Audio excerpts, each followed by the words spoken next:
Sir, జర్నలిస్టులు ఎనలిస్టులు సమాజంలో దేశంలో కీలక పాత్ర పోషిస్తుంటారు. మరి ప్రజాస్వామ్య వ్యవస్థలో వీరు ఎలా ఉండాలి? ఎస్ అండి, ఇప్పుడు మనం చాలా వివాదాలు చూస్తున్నాం. జర్నలిస్టుల నుంచి జర్నలిస్టులు ఎనలిస్టులు కూడా ఇక్కడ మర్చిపోకూడదు. ఈ రిపోర్టింగ్ చేసేవాళ్ళు కూడా చాలా బాధ్యతతో వ్యవహరించాలి. ఎందుకంటే రిపోర్టింగ్ అనేది కూడా చాలా ముఖ్యమే. ఎందుకంటే ఇప్పుడు సాల్ట్ సత్యాగ్రహ టైంలో ఒక జర్నలిస్ట్ ఇచ్చిన ఒక రిపోర్టు మొత్తం భారతదేశం వైపుకు మొత్తం ప్రపంచాన్ని తిప్పేసింది. ఆ రోజు ఆ రిపోర్టరు తర్వాత ఇక్కడ ఏది సాల్ట్ వర్కర్స్ దగ్గర నుంచి ఆ రిపోర్ట్ సరిగ్గా ఇవ్వకపోతే అసలు భారతదేశంలో బ్రిటిష్ వాడు చేసే కుట్రలు కూడా బయటకు రావు. కాబట్టి రిపోర్టర్లు, జర్నలిస్టులు, ఎనలిస్టుల పాత్ర అమూల్యమైనది. ముఖ్యంగా ప్రజాస్వామ్యం ఉన్న భారతదేశం లాంటి రాజ్యాంగ వ్యవస్థలో చాలా ఇంపార్టెంట్. మనకి రాజ్యాంగంలో చెప్పబడింది ఆర్టికల్ 19A నుంచి మనకి ప్రెస్ ఫ్రీడమ్ వస్తుంది. దాని ఆధారంగా రాజ్యాంగబద్ధంగా ప్రెస్ ఫ్రీడమ్ అంటే freedom of the speech, expression నుంచి వస్తుంది. భావ ప్రకటన స్వతంత్రం నుంచి వచ్చింది. కానీ ఇప్పుడు భారతదేశంలో దారుణమైన పరిస్థితి. జర్నలిస్ట్ అన్ని కార్పొరేట్ మీడియాలు, కార్పొరేట్ సంస్థలు చూడండి. హిందూ పేపరు, నా దృష్టిలో హిందూ పేపర్ మినాయిస్తే ఏ పేపర్ కూడా, ఏదో కొన్ని మినాయిస్తే లోకలైజ్డ్, ఏ పేపర్ కూడా నిష్పక్షపాతంగా అన్బయాస్డ్కి ఇవ్వలేని పరిస్థితి. ఎందుకంటే కార్పొరేట్ ఇంట్రెస్ట్లు, ఇండివిజువల్ ఇంట్రెస్ట్లు, పెద్ద పెద్ద కార్పొరేట్లకి డజన్ల కొద్దీ న్యూస్ ఛానల్, యూట్యూబ్ ఛానల్స్, పార్టీలకి మౌత్ పీసులు. ఇప్పుడు సామ్నా అని, ఇదని, అదని, ఎన్ని ఛానళ్ళు. ఇప్పుడు తెలుగులోనే చూడండి ఎన్ని ఛానల్స్ ఇండిపెండెంట్గా ఉన్నాయి, పార్టీల పరంగా లేకపోతే అఫిలియేట్ అయిపోవడం. ఇలా ఏంటంటే ప్రజలు ఏ రిపోర్ట్ని కూడా సరిగ్గా నమ్మలేని పరిస్థితి. రిమోట్ పట్టుకుంటే 100 ఛానళ్ళు వస్తారు, కానీ ఏ ఒక్క ఛానల్ దగ్గర ఆగలేకపోతున్నారు. ఏ పేపర్ను కూడా చదవలేదు. ఒక్క పేపర్ మీద రిపోర్ట్లు రావడంలే. 2-3 పేపర్లు తీసుకుని వాళ్ళు ఓన్గా తయారు చేసుకుంటున్నారు అన్నమాట. ఇది జరిగిందని ఏమీ చేయలేని పరిస్థితి. అన్బయాస్డ్ లేదు, రాజ్యాంగబద్ధంగా లేదు. కాబట్టి ఇక్కడ జర్నలిస్టులు, ఎనలిస్టులు దేశ సేవ అనమాట. లేదా ఇవన్నీ ఫాలో అవ్వలేదనుకోండి దేశ ద్రోహులు అయిపోతారనుకోవడంలో ఆశ్చర్యం లేదనమాట. ఇప్పుడు వీళ్ళు ఏం చేయాలంటే భారత రాజ్యాంగాన్నే వాళ్ళ సైద్ధాంతిక పెట్టుకోవాలి. ఏదో పొలిటికల్ పార్టీ లేకపోతే ఈ మతతత్వం ఇది ఒక ఐడియాలజీ కింద పెట్టుకోకూడదు. సైద్ధాంతికత ఉండాలి ప్రతి జర్నలిస్టు, ఎనలిస్ట్ అందరికీ. కానీ ఆ సైద్ధాంతికత ఏది అయి ఉండాలంటే రాజ్యాంగం అయి ఉండాలి. రాజ్యాంగం ఆధారంగా చర్చలు చేయండి, రాజ్యాంగం ఆధారంగా అనాలిసిస్లు చేయండి, రాజ్యాంగం ఆధారంగా రిపోర్టులు చేయండి. దేశ సేవ అనేది పెట్టుకోండి. మీరు పార్టీ సేవ, మత సేవ ఇవి పెట్టుకున్నారనుకోండి అది దేశానికి ద్రోహం అవుతుంది. ఎందుకంటే ఎవడు కూడా జీవితాంతం ఒక పార్టీనే ఆరాధించడం ఉండలేరు, ఆ నేతలే ఉండడంలా. కాబట్టి రాజ్యాంగం అనే సైద్ధాంతికతను పెట్టుకోకపోతే అది దేశ ద్రోహం అవుతుందండి.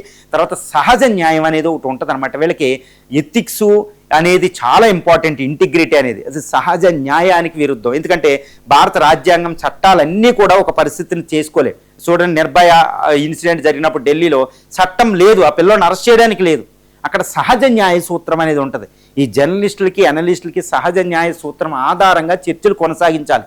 అంతేగాని చాలా పెద్ద ప్రమాదం చాలా విషయంలో. తర్వాత ముఖ్యమైన విషయం ఏంటంటే అపొలిటికల్గా ఉండాలి. అపొలిటికల్ అంటే రాజకీయేతరంగా మీరు వ్యవహరించాలి, కానీ రాజ్యాంగానికి నిబద్ధులై ఉండకూడదు. ఇప్పుడు చూడండి మన మీడియాలో ఎక్కడ ఏ డిబేట్లు, ఏ పేపర్లో ఈవెన్ ఎనలిస్టులు, తర్వాత ఎడిటోరియల్ రాసేవాళ్ళు, ప్రతి వాళ్ళు, ఈవెన్ పేపర్ మేనేజ్మెంట్లు కూడా ఏదో ఒక పొలిటికల్ పార్టీ తరఫున మాట్లాడడం, ఏదో ఒక సైద్ధాంతిక పదం ఇలా మాట్లాడితే ఏమవుతుంది, రాజ్యాంగం, చట్టాలు, సహజ న్యాయ సూత్రం ఇవన్నీ పక్కెళ్ళిపోతాయి. చాలా దారుణమైన పరిస్థితి. ఇది ఎలా ఉంటుందంటే మతతత్వం ఉంటుంది చూడండి. నా మతం ఒకటే గొప్ప, నా దేవుడు ఒకడే, మిగిలిన వాళ్ళకి దేవుడు లేడు, వాళ్ళందరూ ఇదే అంటారు. కానీ సరిగ్గా జ్ఞానం ఉన్నవాడికి ఒకటి అర్థం అవుద్దనమాట. మరి మన దేవుడే ఉంటే, మన మతస్థులే ఉంటే, మరి మిగిలిన మతస్థులు, మిగిలిన జీవులు కూడా ఎలా బతుకుతున్నాయి? ఈ దేవుడికి అందరూ ఒకటే, ఈ రాజ్యాంగం కింద అందరూ ఒకటే. జర్నలిస్టులు అలా చూడాలి. ఒక దేవుడి పరంగా ఒక తల్లి బిడ్డలు అందరినీ సమానంగా చూసినట్టు ఈ భారతీయులను చూడాలండి. క్యాస్ట్లకి, మతాలకు అతీతంగా, రాజకీయాలకు అతీతంగా. కాబట్టి రాజకీయేతరంగా చేయాలి. అపొలిటికల్గా మన సైద్ధాంతికత ఆధారపడి ఉండాలి. లేకపోతే మీది ఏది కూడా కరెక్ట్ కాదు. ఇదే ఎక్కువైపోయింది. ఎంత కొరత ఉందంటే అపొలిటికల్ మాట్లాడేవాళ్ళు అంత కొరత ఉందనమాట. తర్వాత మన పర్సనాలిటీని పట్టుకొచ్చి దాని మీద ఇంపోజ్ చేయకూడదు. మన వ్యక్తిగత విషయాల, వ్యక్తిగత అభిప్రాయాల్ని మన రిపోర్ట్లు, మన ఎనాలిసిస్లు వీటి మీద రుద్దేయకూడదు అనమాట. జర్నలిస్టులు వీళ్ళు న్యూట్రల్గా, తటస్థంగా వ్యవహరించాలన్నమాట. అది చాలా చాలా ఇంపార్టెంట్. తర్వాత ఏంటంటే కాన్స్టిట్యూషన్లో ఉన్న మనకు 3 వింగులు ఉంటాయి. ఎగ్జిక్యూటివ్ అని, తర్వాత న్యాయ వ్యవస్థ అనేది, తర్వాత చట్టాలు, ఈ చట్టసభలు. ఈ 3 వింగిల్ని చెక్ చేసేదే జర్నలిజం. అందుకే 4th ఎస్టేట్ అని పిలుస్తాం. 4వ సింహం, 4వ మనం వినుంటాం అనమాట. మరి ఈ న్యాయ వ్యవస్థను కూడా ఏదైనా తీర్పు ఇచ్చినా ఆ తీర్పుని కూలంకషంగా వివరించే శక్తి ప్రెస్కు ఉందండి. న్యాయ వ్యవస్థని విమర్శించకూడదని లేదు, వాళ్ళు ఇచ్చిన తీర్పుని వీళ్ళు విమర్శించవచ్చు అనమాట. చట్ట ప్రకారం రాజ్యాంగబద్ధంగా అది జరుగుతూనే ఉంటాయి. కాబట్టి ఇటు చట్ట వ్యవస్థని, చట్ట సభల్ని, న్యాయ వ్యవస్థని, ఎగ్జిక్యూటివ్ని మూడిట్లికి అబ్జర్వ్ చేస్తూ వాటిని చెక్ చేసేదే రాజ్యాంగం. మరి అలా వ్యవహరిస్తుందండి, అది కూడా మనం చూడాలి. తర్వాత అబ్జర్వర్గా ఉండాలి, ఒక తటస్థమైన అబ్జర్వర్గా దీన్ని అబ్జర్వ్ చేయాలి. చూడండి, వయసు పెరిగిపోయి పైకి వెళ్ళిన తర్వాత కూడా వీళ్ళు ఏంటంటే ఏదో ఒక రాజకీయ పార్టీకి, ఇది లెఫ్టో రైటో ఇదో అదో ఏదో ఒక సైద్ధాంతికత.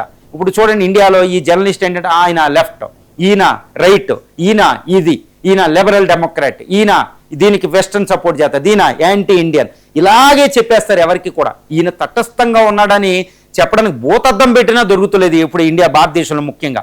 ఇది చాలా ఇంపార్టెంట్. కాబట్టి సమాజానికి ఒక దిక్చూచిగా ఉండాలి, ముందే ఊహించాలి ప్రాబ్లమ్స్ని. అనలిస్టులు, ముఖ్యంగా జర్నలిస్టులు కాకుండా సీనియర్ జర్నలిస్టులు ఏం చేయాలంటే వచ్చే సమస్యని ముందే ప్రిడిక్ట్ చేసి చెప్పగలగాలి. ఫర్ ఎగ్జాంపుల్, ఇరాన్ యుద్ధం ముందే వస్తుంది, హర్ముజ్ స్ట్రైట్ క్లోజ్ అయ్యేదాకా ఎందుకు కాగలండి, ముందు మనం తీసుకోలేమా?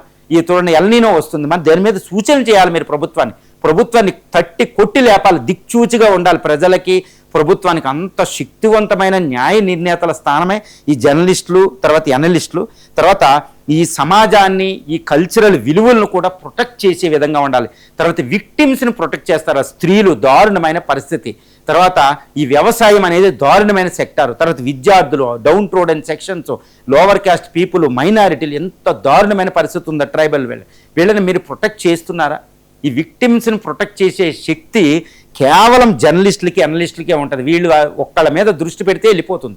కానీ ఇప్పుడు ఎవరండి, హీరోయిన్లు, సెలబ్రిటీసు, ఏదో డైవర్స్ అవుతే ఆ డైవర్స్ని, మూడో పెళ్ళి అయిన వాళ్ళని, ఈ క్రికెట్లో జెండాలు ఒప్పుకున్న వాళ్ళని, వీళ్ళందరినీ పెట్టినట్టు ఈ విక్టిమ్స్ని ఎందుకు ప్రొటెక్ట్ చేయడంలే? ఎన్ని అగ్రికల్చర్ న్యూస్లు వస్తున్నాయండి, ఎన్ని ఉమెన్ రిలేటెడ్ న్యూస్లు వస్తున్నాయి. కేవలం ఒక విఐపి, ఒక ఉమెన్ చనిపోతే ఉంటారు. మరి ఎలాంటి ఉమెన్లు ఇంతమంది ఇండియాలో చనిపోతారు, ప్రతి 9 నిమిషాలకు ఒక వర్కట్న సావు. మరి దానికోసం ఎందుకు మాట్లాడతలే? ఇలాంటి ఎన్నో సమస్యలు ఉండాలి. కాబట్టి ఒక ధర్మో రక్షిత, ఆ ధర్మాన్ని రక్షించడానికి ఒక రూపంలో ఉన్నవాళ్ళే. కాబట్టి వీళ్ళు అపొలిటికల్గా, రాజ్యాంగబద్ధంగా, సహజ న్యాయ సూత్రాలకు అనుకూలంగా, ధర్మభద్రంగా మన వ్యక్తిగత విషయాలను వాళ్ళ మీద పడేయకుండా రాజ్యాంగంలో ఉన్న 3 వ్యవస్థలని చెక్కు పెట్టి వాళ్ళని నిద్రలేపేటప్పుడు రాజకీయ పార్టీలో ఉన్న ప్రజాస్వామ్య డెఫిషియట్లు పూరించే విధంగా ఒక అద్భుతంగా ప్రజలకి, దేశానికి, సేవకి దిక్చూచి మాదిరిగా వాళ్ళు వ్యవహరించాలి. కానీ ఇలా వ్యవహరించకపోతే చాలా దారుణమైన పరిస్థితి అవుతుంది. అప్పుడే రాజ్యాంగం ఆశించింది వీళ్ళ నుంచి. మరి ఇలాంటివే మనం చేస్తే, నేను ఎవరిని పాయింట్అవుట్ చేయడంలో this is the very very important అండి.